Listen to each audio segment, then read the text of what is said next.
There's this great line from a theologian named Stanley Hauerwas who talks about moving with the grain of the universe. I think sometimes people committed to justice or committed to the poor, they think about themselves as sort of moving against the grain of the world or pushing against the tide or swimming against the current. And he talks about how when we participate in that work, then we're moving with the way that the world really is at its deepest level. We're moving with the grain of the universe.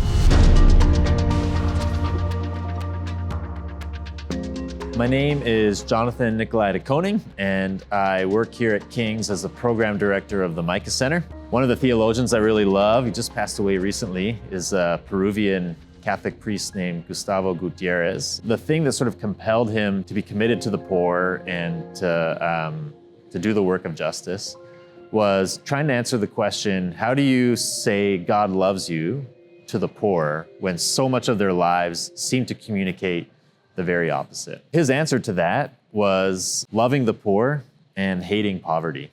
Loving those who experience poverty, but also working to address poverty. So when it comes to the question of how do you believe in a good God, or how, in a world of such suffering, how do you walk the Christian path, is really through the story of Jesus. I think the Christian story compels us to start and end with the story of Jesus. To really grapple with that, like what does it mean to worship a God who became incarnate in the life of this Jewish laborer and peasant who was killed at the hands of the sort of institutions of his day, to me communicates that God is willing to enter human suffering and to feel it and to live at its hard edges and then transform it. And I think the story of the resurrection really is the story of God's refusing to let those powers of death and suffering and harm, to let those powers have the last word, but rather to let